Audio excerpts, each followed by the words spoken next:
Så där säger jag fantastiskt välkommen till det här nya poddavsnittet i podden som gör dig glad. Sälj så det ryker heter det. Och det är ingen mer än Bruce King som vi ska intervjua idag för att ge dig de bästa säljtipsen för den här våren. Och det här ska bli fantastiskt spännande att se vad vi har vad vi ska få höra från Bruce här idag. För er som inte har hört mig förut, jag heter Max Söderpalm. Är precis som Bruce King både författare och säljtränare och driver Sveriges coolaste affärsförlag som heter Söderpalm Publishing. Där vi har lättlästa böcker för dig som jobbar med försäljning, personlig utveckling eller vill bli framgångsrik. Och som ett led i det har vi startat podden som gör dig glad. Där det handlar om just det. 100% positiva nyheter. Det är det bästa som finns. Och jag blir jätteglad om vi kan bli kompisar även på YouTube, LinkedIn, Facebook och Instagram. Klicka på mig vet jag, så klickar jag på dig. Det är väl jättekul, så kan vi följa varandra där också. Och bara en litet par ord om den här podden som vi gör. Podden som gör dig glad kommer med ett nytt avsnitt varje vecka. Det är ungefär en halvtimme, 40 minuter och det blir din bästa kick för helgen. Du hittar oss på YouTube, Storytel, Spotify, Apple och Google och på alla andra ställen där det finns poddar, för att det lägger man ut centralt, så oss hittar du överallt. Så missa inte att kolla in det, för det kommer bli jättekul. Och mina damer och herrar, jag skulle vilja hälsa fantastiskt välkommen. Hello Mr. Bruce King, can you hear me? I can hear you, Max, thank you. What makes you really happy? Wow, what a question. Yes. There's so many things that make me happy. Let's put it another way. I don't believe in unhappiness. There are lots of things that might make you unhappy, but most times they are very short-lived, and it's very easy to overcome them by thinking about the things that you've got that should make you happy. So I don't get unhappy. I focus on everything I've got to be grateful for in my life, my family, my everything. Most of us have a great deal to be happy about. Yeah, but it's easy to forget, isn't it? Well, that's why you have to remind yourself. Anytime you're feeling unhappy, maybe, I'm a great believer, and I recommend people have a gratitude list. And they spend a couple of hours and make a long list of everything they've got to be grateful for. And then anytime you feel unhappy, you pull out your list and you read that. And by the time you've got a quarter of the way down, you're feeling very happy. Okay, how's the market in the UK at the moment? Is it easy or hard to sell in the UK? Well, in case you hadn't noticed, we had Brexit. Yeah, I noticed. And it's caused a lot of problems everywhere. No, it's not as easy to sell anymore. It just means you have to work smarter. And if you work smarter, then you can make it more easy, I believe. You can always be better at what you do, and you can always find ways and people to sell to. There is still a huge market out there. Yeah. People are not so easy. People don't, interestingly enough, one survey I read from a very prestigious organization, and their results showed that most buyers prefer not to speak to salespeople until they've pretty much made up their mind who they're going to buy from. Why do you think that is? Because so many salespeople get involved in so much silly small talk, and they don't have time for it anymore. They're under pressure too. Their companies are struggling to make more sales. Their companies are struggling to make more profits, and they don't have time for small talk anymore. Okay. And salespeople, I'm afraid, are quite guilty of that. Yeah. Okay, so then let's speak of what to do to not be one of those salesmen or saleswomen.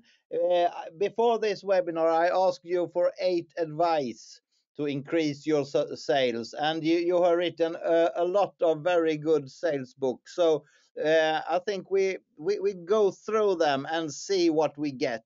And let's start with your first book here, the Psychoselling. So I ask you to put forward 2 things from the Psychoselling book. The psychodynamic and visualizing exercises, yes? Yes. Okay. Albert Einstein has always been a great influencer in my life. And Einstein said success is 80% attitude and 20% skills. It's your attitude that counts for everything, or so much anyway. Sure, you've got to have skills, but your attitude is critical. And these exercises, which I created over many years, I remember before I was in sales, I was heavily involved in a multitude of different personal growth strategies. And that was mainly what I taught for about 10 years. And I worked with some of the top people in the world. The exercises are geared towards making sure that your mind is totally positive, visualizing exactly what it is you want to get. And when you've got that deeply programmed into your mind, they just happen. Okay. Do you have some short example of one of those exercises? Yeah, I'll give you a very interesting one. It was a guy who came to one of my seminars and he sold life insurance. And he wrote to me about 2 weeks later and he said that some of the things that I mentioned were obviously going to be very effective, but he did think that the concept of visualizing was a bit beyond what he could possibly believe. He said, but nevertheless, because everything else made so much success, I decided to try the visualization anyway. And he said, in all my years of selling life insurance, nobody has ever telephoned me and said, I want to buy some life insurance. He said, it's never happened. So I spent 3 or 4 days visualizing somebody telephoning me and asking to buy life insurance. He said, on the 3rd day, somebody did. And on the 4th day, another person did. Yeah, so you can say this works. Absolutely. We do it without even thinking about it. We very often will visualize something that we want to do, somewhere we want to go. But if you actually make it a disciplined habit, you can pretty much create anything you want in your life. When you think it, you create it. Brilliant. Okay, so and this book is something you should read 1 chapter a week. Why is that? Yeah. Well, in an ideal world, Max, I'd like to suggest that people read 1 page a day. But of course, you'd never sell the book if they thought they had to read only 1 page a day. No. Thing is that people read books in various different ways. Some people will read the whole thing as fast as they possibly can and hope that something sinks in and stick it on the bookshelf, which is why a lot of people's bookshelves are far smarter than they are. Other people will read it slowly and they'll make a note of a few things that they think would be a good idea to put into practice. And other people will go through them and they'll either highlight or they'll put sticky notes, post-it notes on pages, and they'll end up with hundreds and hundreds of little yellow post-it notes sticking out the side of the book. And when they've got to the end, they'll look at all these notes and think to themselves, oh my God, that's just too much. I won't bother. And they'll stick it on the bookshelf. My view is that you can only learn and implement successfully one thing at a time. So when you start reading a book, the moment you come across something that you think would be worthwhile putting into practice, you close the book and you start doing that thing. And you don't stop doing it until you've perfected it and until you are getting results. And then you move on to something else. Okay, so one step at a time. That's good. And therefore we change subject now and talk about one of those steps. And you wrote a book called Gold Calling. Why is cold calling gold calling, Bruce? It's still, and again, according to a lot of surveys by very prestigious organizations, it is still the fastest way to make contact with somebody and start a discussion. Think about it, you know, some of the most successful companies in the world employ large teams of salespeople to make cold calls. These companies are not stupid. They know what works. They monitor what works. If something doesn't work or is costing them too much money, they drop it. Cold calling works. Now, when I say cold calling, let's be really clear about this. I don't believe in picking up a copy of some business directory and just phoning everybody. Just a little bit of research so that when you make contact with that person and when you give the gatekeeper a reason why they should put you through to that person, it's so much more effective. Cold calling still works brilliantly if you do it well. Okay, but a lot of salespeople struggle with a reaction and don't make the calls. How to get over this? Because I meet this all the time in Sweden, and I think it's the same all over the world. How to get over this? Well, I've got two responses to that, Max. The first is rejection. In other words, somebody saying no is what we salespeople get paid for. Any fool can handle a yes, I want one. Not so many people can handle a no. A no is what we get paid for. A no is just, okay, move on, next. Not fret about it. I think the other thing I should mention here is that a lot of people don't realize that they should be thinking far more carefully about the outcome of a call that they want. Because if you're thinking the purpose of my call is to make an appointment or make a sale, then sure, rejection is going to be a lot more frequent.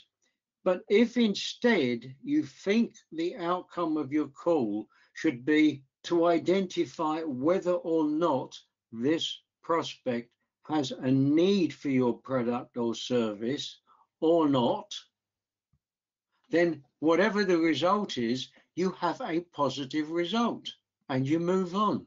Does that make sense? Yes, of course it does. And I really like that first thing. Okay, you get paid.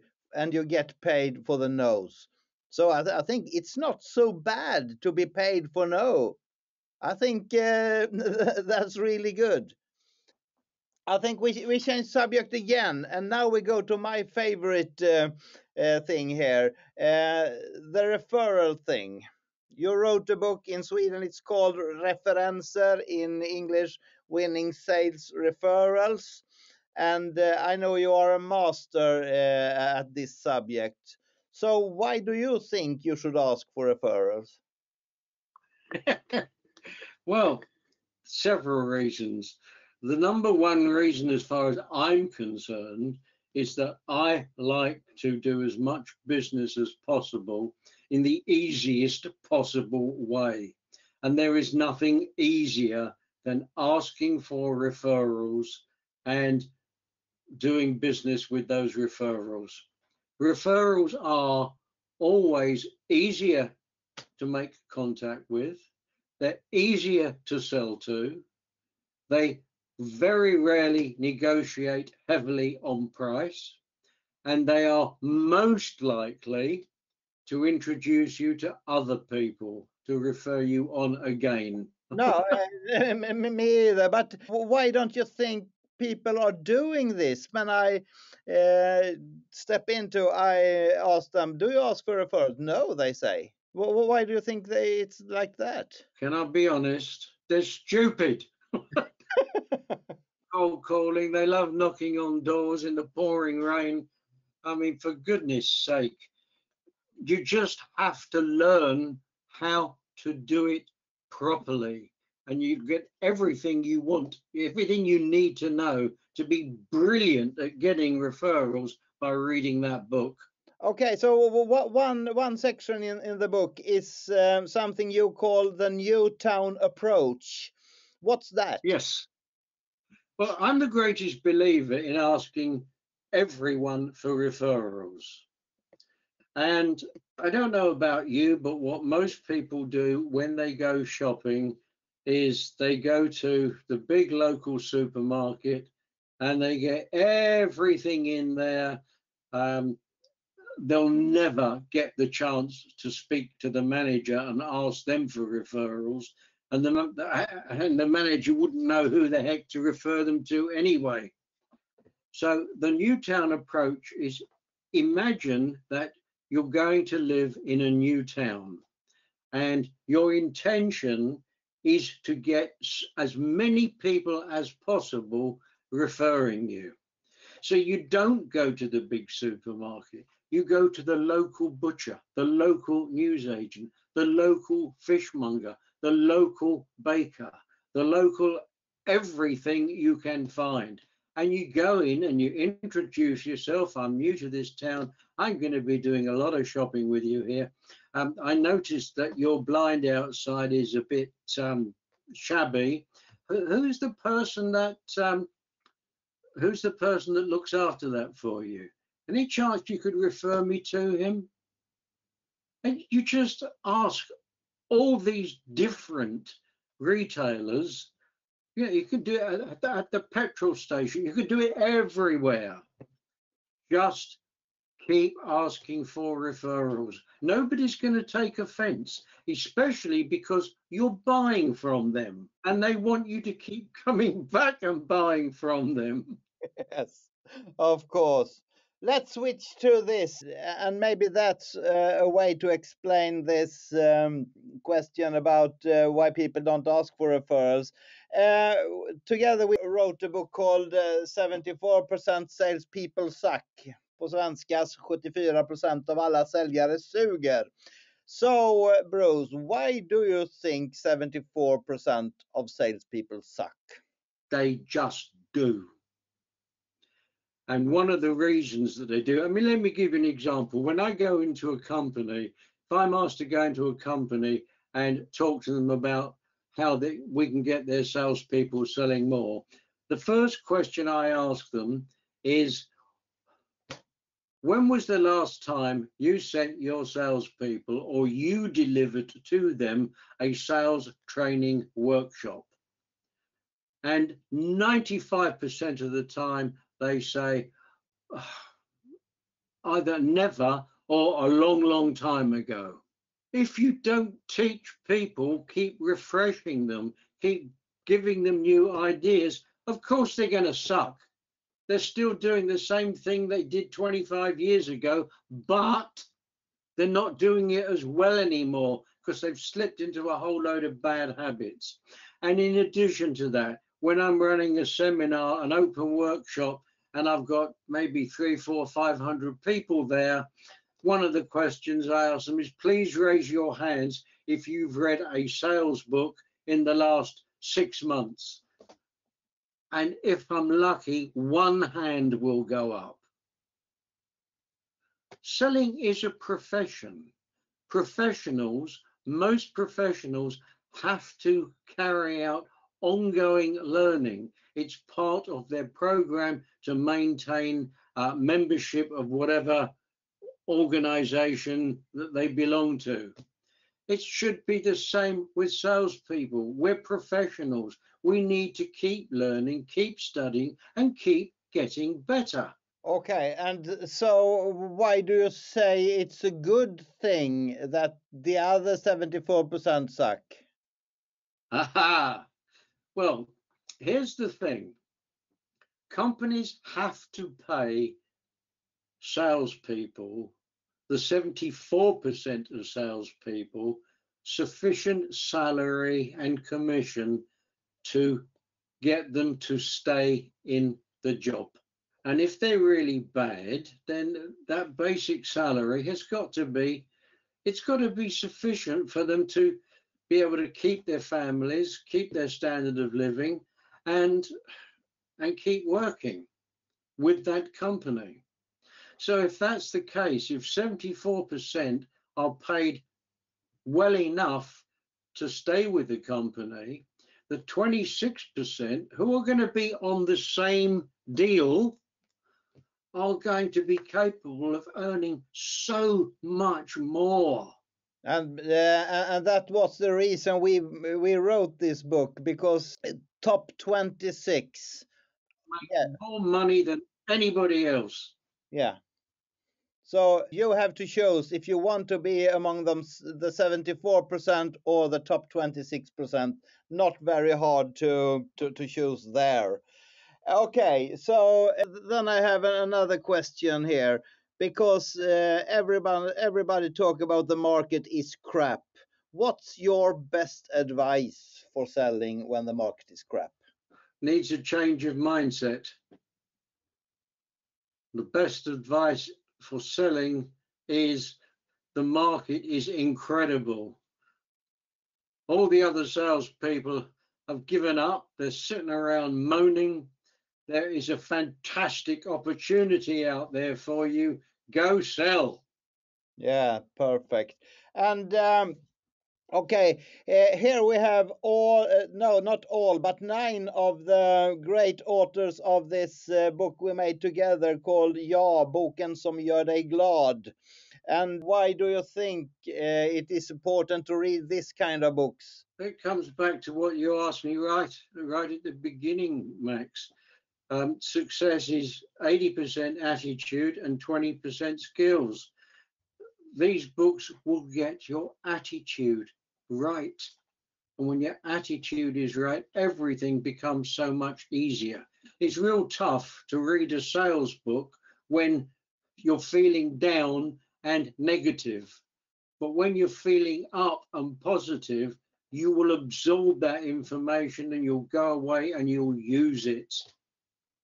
Thank you, Bruce. Very good explained.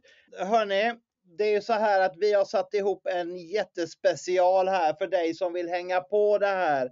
Skaffa ett positivt mindset och verkligen ta den här marknaden som är så bra som du gör den.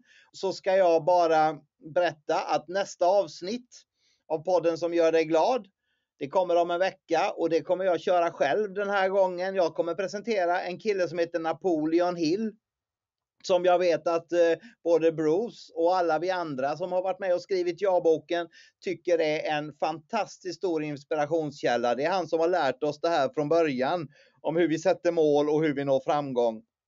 Och jag ska ge en väldigt bra introduktion till honom, tänkte jag. Så det kommer hända nästa gång. Och bästa sättet att följa oss är faktiskt på YouTube. Söker du på mitt namn där, på Max Söderpalm, och prenumererar på den YouTube-kanalen, så kommer du automatiskt få en pling varje gång det kommer ett nytt avsnitt av oss. Så därför så tackar jag hemskt mycket för att du var med och lyssnade på det här. Och hoppas att det här ska bli en kanonvår.